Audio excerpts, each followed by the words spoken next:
Thank you so much. Can you guys hear me okay? Yeah? Good morning. You guys having fun? Yep. Learning some good stuff? Yep. All right, cool. Steve introduced me. I'm Emily Williams, excited to moderate this panel with this great group here. I'm going to give them each a chance to introduce themselves, and then we will jump in. So to my left is Matt. Hi, I'm Matt Compton. I am the Director of Advocacy Engagement at Blue State Digital, which is an agency here, just to take a 10-minute walk into Chinatown. In 2016, I was the Deputy Digital Director at Hillary for America. I helped to run the entire digital program. Before that, I was the Digital Director at the Democratic National Committee, and before that, I helped to run the email team and the Office of Digital Strategy in the Obama White House. Hi, I'm Sam Osborne. I started my own digital consulting firm called Battle Rhythm Strategies. Prior to that, I served as the Chief Digital Officer at the RNC and as the Digital Director for the Republican National Convention. I also have some experience on the agency side, having previously worked at Target Victory and the Prosper Group. I'm Ted Peterson. I'm the Digital Director at the National Republican Congressional Committee, where we've been focused on fundraising this cycle thus far. Last cycle, I was the Digital Director on the NRCC's IE unit, where we spent $8 million on persuasion advertising. Cool. So I think, what we want to talk about today is sort of where online fundraising is, where you guys think it's going, share some best practices, and then do a little bit of forward-looking. So first question, what makes for a successful online fundraising campaign? How do you incorporate timing, targeting, what's the significance of the brand, the organization, and then on that sort of timing piece, what are some of the rules of thumbs for how often you send a fundraising solicitation? I will say, that probably just up to how frequently do you need to send an email. Basically, you need to send a lot of email to raise the money you want to raise. When you have a budget that you need to meet per month, you're going to send a lot of email. I think some people think that the volume of emails that we send can actually, counter, intuitive or not effective, but it is. You have to send a lot to raise a lot. I think that's exactly right. But you also need to have something to say. And that often means you need to be deeply responsive to what's happening in the world around you. And you calendar, you plan, you write ahead as much as you can, but you be prepared to drop everything when the story and the conversation happening and the news cycle changes. One of the things I tell digital teams is to not to let perfect be the enemy of the good, and it is more important to get out quickly than it is to write the thing that says everything that you want it to say. I think specificity matters a great deal.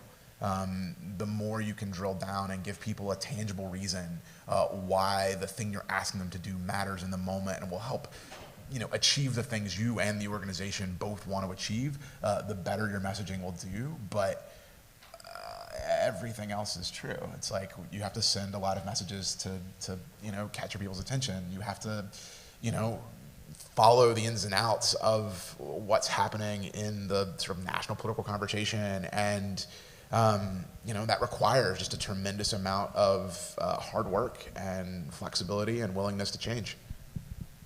And I'll hit on the third point, which is the list. You absolutely need a strong list in order to raise a lot of money. We're talking about sending an email every day, but if you don't have a list that's big enough to send an email every day, then you're not sending an email every day. And the list goes for mail and telemarketing too, because those are still channels that are making a lot of money for nonprofit organizations. But growing a strong list and finding donors to add to that list is that third piece. I'll build on that last point just a little bit more as well.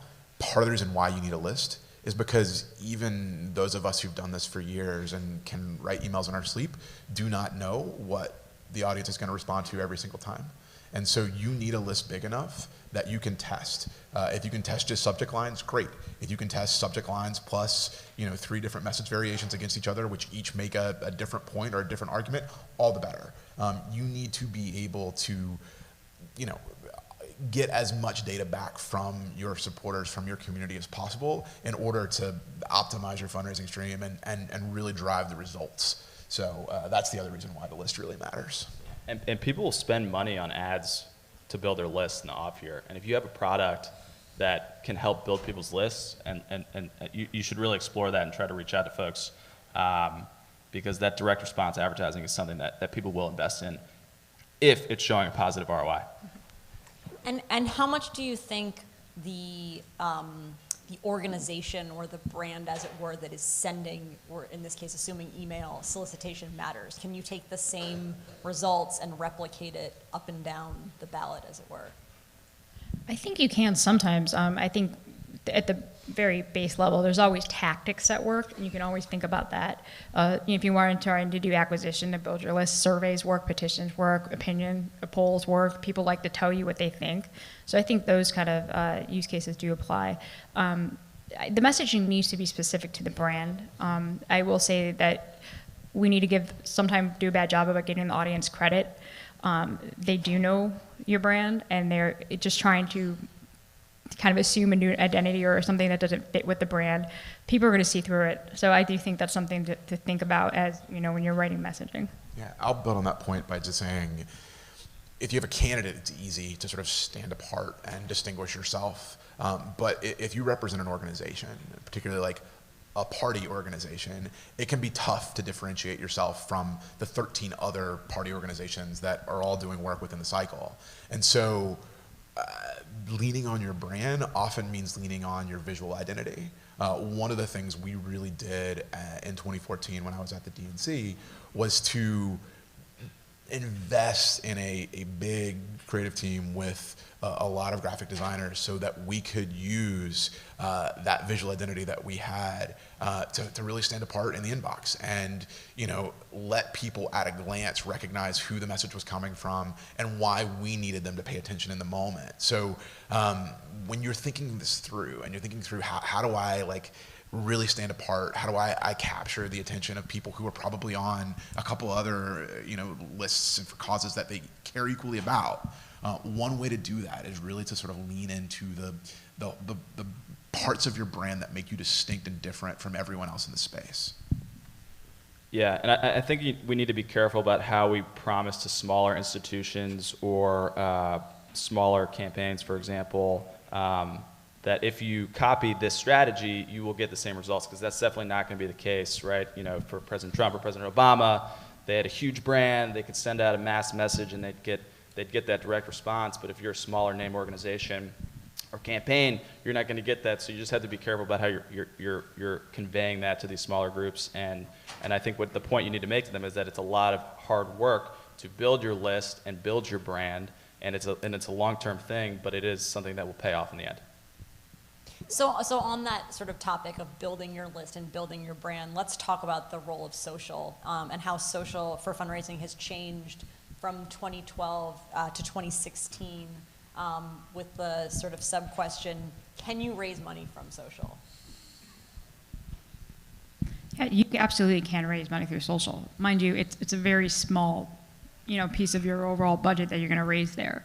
The one thing about social that is the best part about social is that it's free. It's your one free medium to actually collect email addresses or perhaps, get donations. It's something I think people kind of neglect sometimes, and I think that's kind of an opportunity missed. Having said that, expectations for social are low, and you can't have the same return that you're going to get if you do paid advertising or if you do email acquisition through list rentals or whatever else it is. But yes, social does absolutely have a role in this. Yeah, I think that's right. There are some exceptions where social is more effective. I think it's a pretty good place to sell merch, for instance, in a lot of cases. If you've got an audience of people who are interested in buying stuff with your message or brand or logo on it. One of the things that we did in 2016, which I thought was fascinating at the time and still spent some time thinking about, we would use the ability to post notes to Facebook as an opportunity to amplify our email messaging. So when we send a message from Robbie, our campaign manager, we tested over email, we determined which of the messages that we were testing would go wide, and then we would post a Facebook note to the Hillary Clinton main page from Robbie, And that became a pretty effective driver of donations. And one of the things that was interesting is it became a somewhat effective driver of donations for people who weren't already on our email list. One thing I'd caution you on, if you use social, a lot of the times you may use social for fundraising specifically and for direct appeals specifically. You may sort of cannibalize what you might get from your email list. And you may see less valuable contributions than you would get from your email list. Your average contribution might be smaller. So finding ways to differentiate that and explore that, I think, is going to be one of the more interesting, sub-themes of campaigns working in this cycle. Like, a lot of these candidates, even statewide candidates, have pretty big followings on social media right now. Are there things that they can do to sort of break through and get that attention and do so in a way that doesn't hurt what they're expected to raise from their email program? Yeah, I agree with both Sam and Matt that the social aspect of all of this is, especially organically, is on the downturn. You read every day about how Facebook's prioritizing friends over organizations, and they're pushing for more paid. And so building that email list or other lists where you can directly contact people is so much more important. And so then on that, and maybe this is talking a little bit about the ads, Matt, you mentioned the notes example, you talked a little bit about creative. What are some of the ways that social feeds into email and then maybe back the other way? How does your email list speak to your social, and maybe it's your social paid strategy? Yeah, I think it's, as we've said a little bit here, it's an incredibly effective way to, invest money in growing your email audience. It can be an effective way to sort of test creative and see things that might work for your email audience, but it's also a way to sort of like create an ambient communication network for your supporters, right? To just reinforce the messaging that you're putting in their inboxes, to reinforce the things that you're saying to them through other communications channels. I think the strongest social media programs are ones that are just giving their supporters as much reason to invest in the program as they can, so that when they see that in email in their inbox, they're already primed to give. Yeah, I agree. It's a reinforcement tool. I also think that when you're emailing out and you're trying, your solicitation is always supposed to invoke some sort of like a response and emotion, right? So we want the people to give. We did see this at, I think you need to make sure that you're reflecting that on other channels. It's not just in their inbox. Like, you're putting, you are what you say you are. It's not just to ask for money.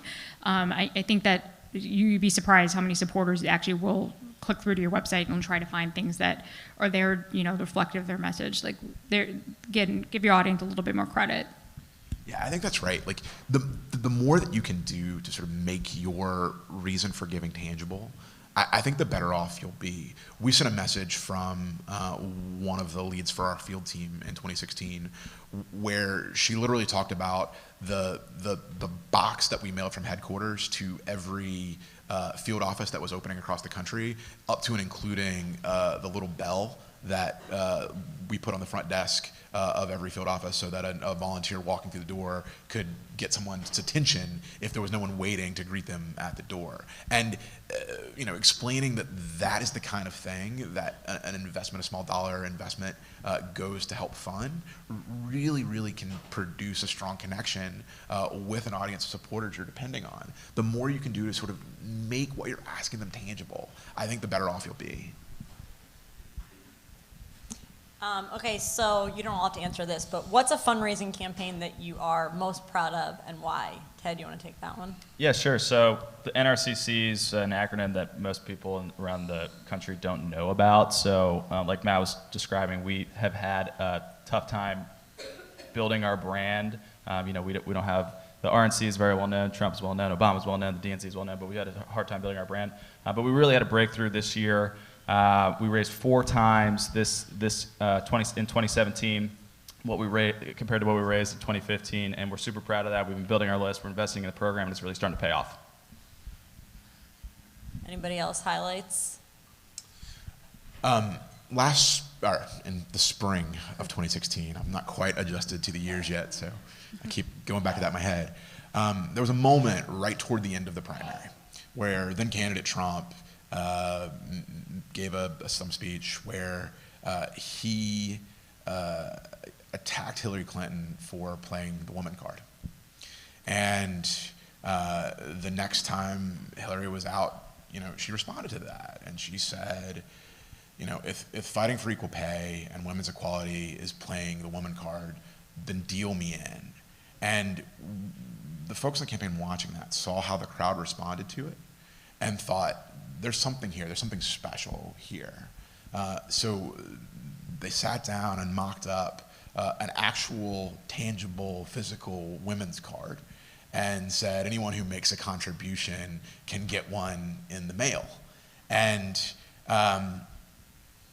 it became, at that point in the campaign, the single most effective fundraising tactic that we used. And one of the really remarkable things was that as those physical cards got mailed to people, our supporters started bringing them with them to rallies and to events. And there became a point in the campaign where Hillary would get to this line in her stump speech that was now a regular feature, and literally people would reach in their wallets, and as she was about to say it, they would hold up the woman card and chant back to her, "Deal me in." Mm-hmm. And that became a way for our supporters to really see themselves in our campaign. We were tapping into this sense of self, this part of their identities in a way that really, really resonated. And so that became an ongoing lesson for us throughout the election. How can we provide more of that feeling? How can we give people more reason to feel invested in our work and sort of see themselves in this candidate? One, we continue to sell the woman card throughout the course of the campaign, but two, that became a question that we asked ourselves again and again and again. So when you think about resources, how much of this is content calendaring, planning, timing out a sequence, and how much of it is just being prepared to react in real time to moments like that? I think that's a great question, and I think for us at the RNC, it was about investing in the staff too. Mm-hmm. Having copywriters that were experienced and could actually quickly turn around email copy. When something would happen, which this cycle, it really is at an instant change. Something could happen, and you need to write a fundraising email. It would sometimes be done in an hour after something broke. We also too working through our approval process. We kind of be able to win battles. 6 hours, you're missing the moment. Having good creative staff too for the design work, I think that's important. And I also think too, just listening to what your supporters are reacting to and really doing that data analysis, I think is important. There's even some things that are, not necessarily data analysis, but we had somebody would go through our reply emails for all our emails that we'd send out and actually clean through and kind of sometimes put a top line of what we were seeing, so we could have some sort of pulse check on what our email, our supporters were, feeling for our message. Was it working? Were they skeptical of it? Was there some kind of trend that was kind of counterintuitive and not working for us that we needed to get out and in front of? So we were trying to do that. So I think it was kind of building this culture around fundraising and making sure we adequately staffed and we had an infrastructure to support it. I'll echo that. I think building capacity internally and having the kind of team that, one, develops the muscle memory to be responsive to the news cycle, and two, is able to work ahead and produce the kind of content that you need to hit the volume that Sam was talking about earlier is deeply, deeply important. When I started at the DNC in 2013, I started on September 30th, and I was the 6th person to join that digital team. By election day 2014, we were almost 30 people. And the way that I was able to sort of make the argument for staff and make the argument for hires was to go back to my leadership again and again and again and say, these new people that you brought on helped us raise X% more money. These new people that you brought on help us, deliver services to the rest of the building, whether that is, design support or copywriting or, social media amplification for anything that another department is doing in a way that helps them become more effective at their jobs, including helping our large dollar finance team raise more money. And that argument, how investment in people, investment in staff leads directly to outcomes that are beneficial to the organization became, one of the most important conversations that I had with building leadership on an ongoing basis. And so anyone who's managing a digital team in the year of our Lord 2018 needs to be thinking about those conversations. They need to be really thinking through how they can show that investments in their work, investments in the people they're allowed to hire, and the sort of creativity they surround themselves with leads directly to more dollars, more voters contacted, more volunteers brought into the campaign, and more supporters, reached broadly. Yeah, and the mold that we had to break here was the mail fundraising program, right? Because they would have 2 staffers and plan a year ahead with their email or with their mail fundraising plan. Well, we had to build a bigger staff, and we had to break that mold so we could be more reactive. And one of the ways that we do that is digital teams raise more in the lead up to the election than other fundraising channels. And so we needed to show that when that wave reached its crest, when we were at the potential to raise the most amount of money possible, we had the staff to meet that opportunity. I also think too, we had to make the case too, especially I think we all work at the committees to retain staff, keeping the talent there. It can't just be a 2-year cycle and they go off on their own. Like retaining that really core creative staff is really, really important. It's hard to find them. They're kind of rare in politics. I think the best you can to keep there and kind of grow them within that organization, the better off the committees are going to be. Cool. Okay, so it's 2018. Looking ahead, or maybe into what you're doing right now, what are you guys most excited about for 2018? Trends, use of technology, mobile, texting, what are we doing? Who's going to speak first, the Republican or the Democrat? SMS is going to be huge, right? I think the mobile phone is changing the game. Emails becoming a little bit more cluttered. So SMS and other messaging platforms, messaging apps. I was wondering which one of us was going to say SMS first, because I 100% agree. The ROI on SMS is incredible. It's definitely a different medium than email, so we're not going to overtake email in the next year, but it's becoming more and more important. I mean, it's amazing to have a kind of a way to communicate with people where you get almost a 95% open rate every single time, and sometimes the response rate of 30%. It's just things you don't see that type of response. And I will say this too, we're talking about fundraising here, but SMS is also incredibly useful for issue advocacy. I have a client that used it for issue advocacy, and the response for people via SMS to contact their legislator is really high. I wouldn't have necessarily thought so. So yes, SMS is important. It's only going to get bigger. I also believe deeply in SMS, and I will offer one data point to sort of support that, just to add a bit more credibility to this argument that we're making. It can be an incredibly effective place to reach people who aren't already on your email list. When we did sort of like a media mix test for fundraising channels on the Clinton campaign, one of the things that we saw is that the folks who were contributing from SMS were folks who were not, even if they were on our email list, weren't otherwise contributing there. So the dollars we were getting were just, on top of what we could expect for email. So it is deeply important, particularly in this fundraising conversation. But just to mix it up a little bit, I'll offer a couple other things that I'm particularly excited about. I think machine learning has a tremendous amount of potential in this work. I think the more that we can do to create tailored, personalized experiences for individual supporters on our list and reference back to them the things that they've done in the past, reference back to them things that we know that they care about, to sort of create a message stream that is unique down to the individual level, the better off we will all be.